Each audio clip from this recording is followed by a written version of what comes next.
Olá, eu sou a Thelma e hoje é dia de livro aqui no canal. Eu vou falar de algumas autoras, ou melhor, eu vou falar de anonimato. Não, de pseudônimos. Não, negativas.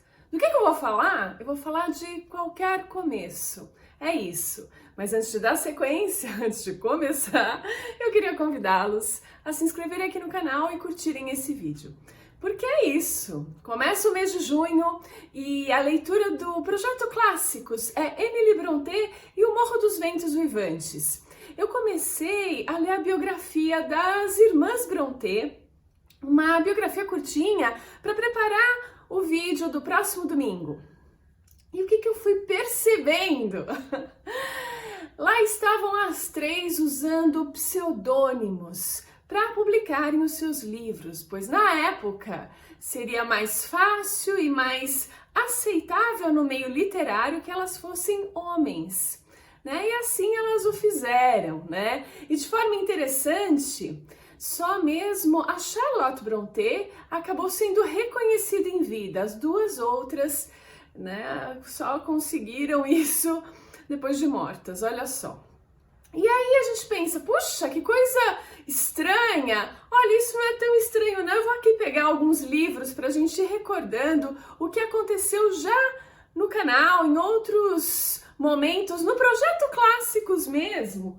Nós temos aqui, olha só, esse livrão aqui, essa baita obra, porque aqui estão todas as novelas de Jane Austen. Ela também ficou no anonimato enquanto estava viva. No começo ela teve uma certa dificuldade para publicar os 2 primeiros livros. Ela até troca aí o título de Primeiras Impressões para Orgulho e Preconceito. Leva uns 10 anos ou mais para ela conseguir publicar, porque não era o momento. Enfim, e era o irmão e o pai, geralmente o irmão, que levava os livros dela para os editores e era anônimo por uma dama, uma coisa assim. E só depois da morte dela que foi reconhecido que aquelas obras geniais, esse pequeno trabalho aqui de uma vida, era da Jane Austen, né?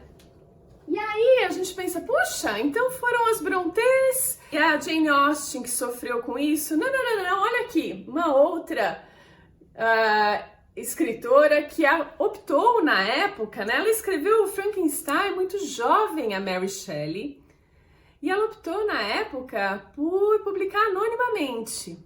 E aí o que aconteceu foi que pensaram que o marido dela, o Percy Shelley, era o verdadeiro autor dessa obra. Olha só, que coisa mais diferente, né? E eu andei pesquisando, né? Assim, existem inúmeras autoras que optam por, ou que optaram por publicar com pseudônimos masculinos. E uma delas que me chamou muito a atenção foi a Amandine Dupin, que assinava George Sand. Ela era uma francesa, uma escritora de grande qualidade, que teve uma vida muito diferente, teve vários amantes, ficou muito famosa e as obras dela também. Tanto é que os fãs e defensores dela eram, por exemplo, Balzac, o Fyodor Dostoiévski elogiando esse novo autor que surgiu, um dos primeiros entre os novos autores, ele falou alguma coisa assim. Victor Hugo a elogiou bastante, assim como Flaubert era um forte defensor. E ela preferiu, durante toda a vida dela, escrever sob o pseudônimo de um homem, né? E aí a gente vem assim pro presente e pensa, isso aí é coisa do passado. Bom, gente, se a gente pensar em J.K. Rowling, o que vocês acham? Pois é, reza a lenda que ela teve que apresentar aí para uns mais de 10 editores até encontrar um que quisesse publicar Harry Potter, esse livrinho aí que não fez sucesso nenhum, né? Vocês já ouviram falar de Harry Potter?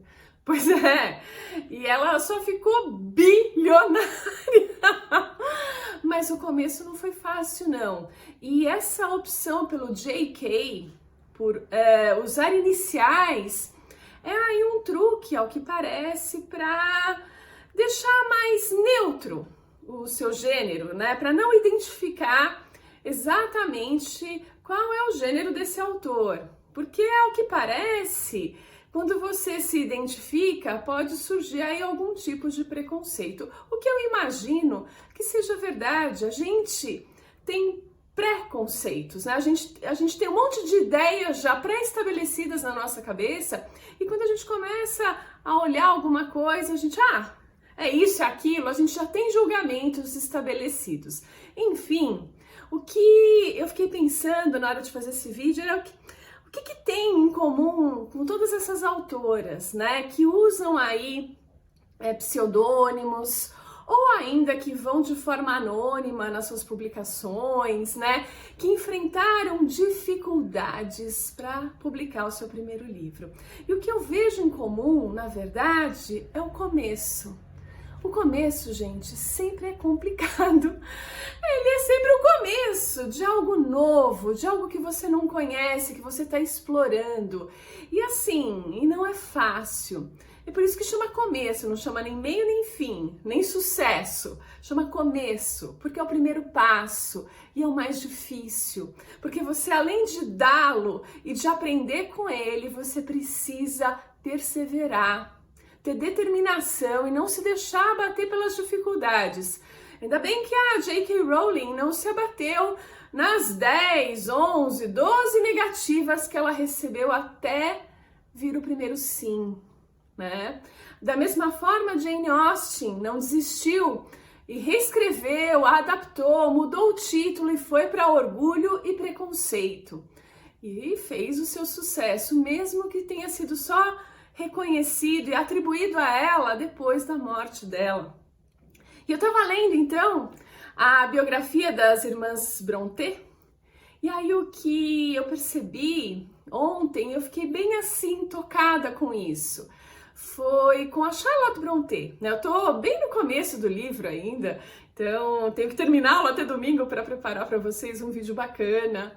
E ela foi a primeira que se mostrou interessada na literatura, percebeu também que não tinha inclinação a ser professora, que era a profissão que restava para mulheres naquela época que tinham uma certa instrução, que elas fossem professoras. Nossa, mas assim, você pensa, ser professora é uma coisa simples. Meu Deus do céu, a menina, elas trabalhavam de 6 a 10 da noite direto. E tanto é que elas não conseguiam escrever enquanto elas estavam nessas escolas dando aulas, né? As 3 irmãs acabaram fazendo isso. Mas no caso da Charlotte, ela de cara sacou que aquela não era a praia dela, mas não tinha muito jeito, então ela tentou. Mas mesmo assim ela continuava escrevendo e manda para um poeta muito famoso e laureado da época os seus primeiros poemas, os seus primeiros escritos, para que ele assim os avaliasse. Olha que interessante você ter essa iniciativa de buscar alguém já estabelecido para que dê opinião sobre o seu trabalho. É uma coisa bem interessante, bem corajosa, eu devo reconhecer. E ela fez isso. E adivinha só o que aconteceu? Ele escreveu assim: olha, menina, por que você não vai cuidar dos seus afazeres de mulher, né? Porque como escritor, esquece. Você se daria muito melhor arrumando a casa. Coisas do gênero. O cara disse isso pra ela. E eu vou aqui, eu não lembro agora de cabeça quem foi o sujeito, a simpatia desse poeta famoso. Eu vou colocar aqui pra vocês o nome dele. Mas veja só, a Charlotte, quando ela recebeu essa baita negativa, esse balde de água fria, ela, ao invés de esmorecer e limpar a casa, como ele sugeriu, ela perseverou, né? E a gente tem os livros da Charlotte Brontë até hoje. E dentre as irmãs Brontë, ela foi a que fez mais sucesso, digamos, em vida, né? Ela foi reconhecida em vida, celebrada, o seu sucesso e as suas obras, a ela, atribuídos e reconhecidos e aclamados. As outras duas não tiveram a mesma sorte. E de fato elas morreram todas muito jovens, né?